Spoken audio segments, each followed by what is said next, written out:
What's going on, everyone? Jeremy here from the Quartering, and it would appear that Ben Shapiro has angered the entirety of Twitter for what is being seen as an interesting movie review.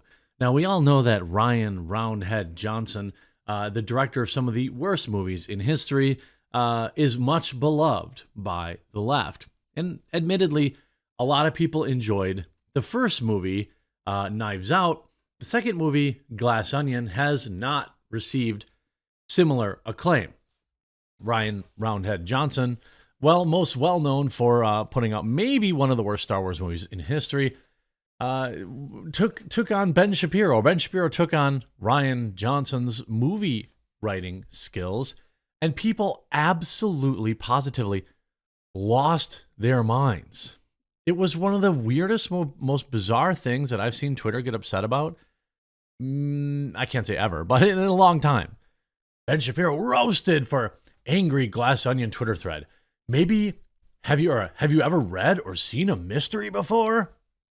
The media personality took to Twitter to lodge complaints about the Knives Out sequel's plot and politics. Now, the politics of Glass Onion were cringe and on the nose. Trying to portray, for example, Elon Musk as somebody who is not smart, which is always great. It's always hilarious to me when that's the case. Ryan Johnson trying to call anyone else stupid after the work he's put out.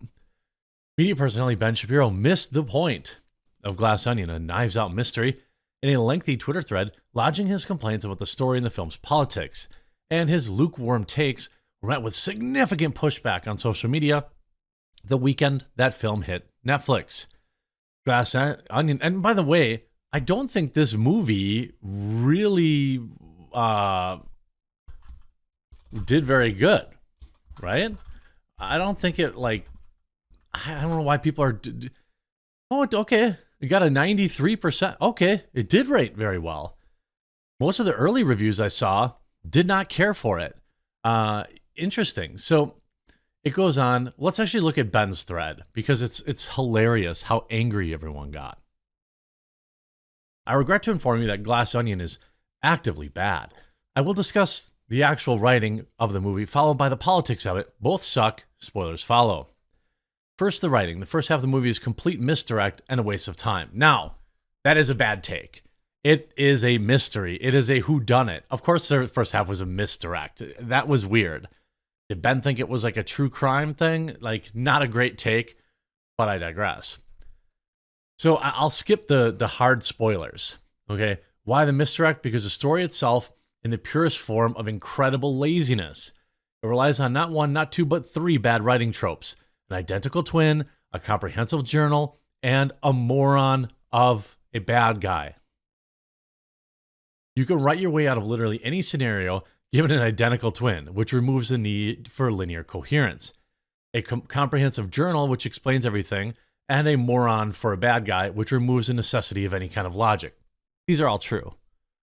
Instead, we get an hour of wasted time because we have to make up for the fact that the bad guy is perfectly obvious from point one. Ryan Johnson knows this, which is why by the end, he is telling the audience via Blanc that everything Miles Braun did is, in fact, dumb. Now, the politics. This is why, in my opinion, everyone actually got mad. Okay? Not liking a movie is perfectly reasonable. I don't like Ryan Johnson. I can't think of a single movie he's done that I've enjoyed. People said Knives Out was really good. I was very unimpressed with it. But I don't know if I could say it was objectively bad. Different strokes for different folks. I like mysteries. I like suspense. I like thrillers. That movie didn't really scratch that itch for me, but it wasn't really because I didn't like Ryan Johnson. It just never really got there for me. But it wasn't like, oh, this is a terrible movie. It was just a movie, which is what Netflix does. Ryan Johnson's politics. Now, this is, again, the real reason why everyone freaked out. It is as lazy as his writing. His take on the universe is that Elon Musk is a bad and stupid man, and that anyone who likes him in media, politics, and tech must be being paid off by him. Well, I'm still waiting on my check, Elon. This is an incredibly stupid theory since Musk is one of the most successful entrepreneurs in human history. How many rockets has Johnson launched lately? And it's a foolish conspiracy theory to boot. How to explain this dumb theory? Bad writing, of course. Johnson comes up with a fake partner who is the actual smart person / Miles / Musk, cheated by bribing people. What about all the people who like Musk? They're dumb and corrupt, which means you need no logic for them, so more bad writing. This means that all of Miles' friends / supporters are still suckling at the golden teat for Miles / Musk because he keeps signing them checks. But any of them could at any time take down Miles / Musk and reap the massive benefits. Literally any of them. But in Johnson's bizarro world, taking on the most powerful and rich person in the world is something nobody would ever consider. Weird, since he just made a $40 million movie trying to do just that. Which brings us to the final irony. Rian Johnson is being paid $100 million to make 2 of these movies. So his is a rich, I think he means he. So he is a rich, famous person writing stupid mysteries, pretending to be smart. He is Miles, not Blanc. That's the dirty secret. Not exactly like, again, see, people are pretending like, oh, Ben Shapiro doesn't get mysteries. Maybe he doesn't. I happen to be of the mindset that Ben, like guys like Ben and Matt Walsh, for example, sometimes they say stupid stuff. Everyone does. But then people are like, oh, it's fifth dimensional chess, a lot like with Trump. I think sometimes they say stupid stuff that needs to be criticized. I think Ben works for Conservative Inc. I think the Daily Wire is a gatekeeping organization that is set to toe the line and has very close relationships with Google and Facebook and YouTube. It's why they never get strikes. It's why their content's never suppressed. These are all facts that most people in the middle or conservative talking point or talking commentary space all know and talk about behind the scenes. That's not important here, though. Ben Shapiro had an extremely lukewarm take about probably just missing the point of Glass Onion. But again, everybody who's like trying to dunk on him and like go ballistic about it, it's not because he didn't like the movie. Not a lot of people watch this movie. Did you watch it? Is it any good? I have zero interest in putting time into it, but I did take all yours recommendation to watch Violent Night because I told everyone I liked Fat Man. Fat Man is still far superior to that movie. Violent Night was okay. It wasn't as good as Fat Man, but if I had never seen Fat Man and I saw it, I'd probably think it was awesome. And so like most of these people, like I regret to inform you that The Sixth Sense is actively bad. First, the writing, the entire movie is a complete misdirect and waste. So they're talking about, everyone's pretending that this is the situation that, oh, he just doesn't get the movie. But like, ultimately, they're just mad that he's defending Elon Musk. I mean, that's the interest. You're mad because you weren't asked to return for the sequel. Everyone's saying he's this character clearly from the movie. I mean, to pretend that Rian Johnson makes good movies is already a self-own. He doesn't.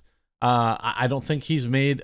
Maybe there's something I'm missing, but the freak out has been hilarious. Like there's dozens and dozens of articles of people saying, "Oh, Ben Shapiro was absolutely demolished." Well, Ben Shapiro was trending on Twitter for 2 straight days, probably making a lot of money off of it. So sometimes these bad takes are calculated to get your name trending. I think Candace Owens does this a lot. Puts out a take that she knows. I think Candace Owens might be the best person in the business at it, other than Trump, who knew how to write, how to tweet things out. Like you didn't even know. Like when Trump tweeted out Covfefe, I was sure that was just a spelling error. But then I was like, wait a minute. If he knows if he types a typo, the press is going to talk about it. There's entire companies that spun up selling Covfefe coffee or whatever. I'm sure it isn't as good as coffee brand coffee, but you get my point. Like, I don't really understand it. I think that, yes, the identical twin is lazy.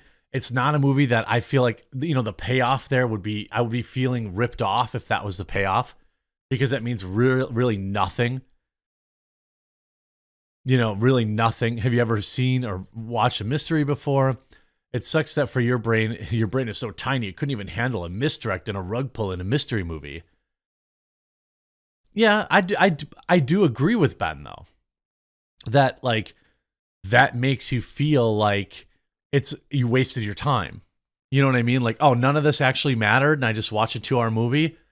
I get it. It's been around forever. Just the freak out is like so hilarious to me though. It's so ridiculously over the top that it's just really hard to even fathom. And this is like, you know, over the week, even like Tim Pool tweeted out like something. What were they mad about Tim Pool? Oh, because he rearranged a Noel thing into, say, Elon. And like the left was freaking out and just like losing their minds over it. Why? I don't know. Because they don't have any real problems in real life. I don't, like, watch the movie or don't. Now I'm kind of interested in watching it, but now because there was a big reveal and now I've kind of been spoiled, I don't know if I'll watch it. But interestingly enough, Coffee Brand Coffee is having our big, if you made it to the end of the movie, or end of this video, I just, like, while I was doing this, put all of, for our end of year, all of our flavors. Not every flavor is going to be around all the time. So I put all of our flavors, big end of the year sale. They're all 15% off. You don't even need a promo code. That's Santa's Helper. It's white chocolate cranberry. It's peppermint mocha. It's the eggnog. The spiked jack-o'-lantern. The pumpkin spice. These will be like some of the last chance times to get them until next year. So make sure you stock up and you get your favorite coffees. Obviously, we have teas and cocos as well. I hope you enjoyed this video. If you did, make sure you leave a like on it and you hit that red subscribe button down below, and we'll talk to you again real soon.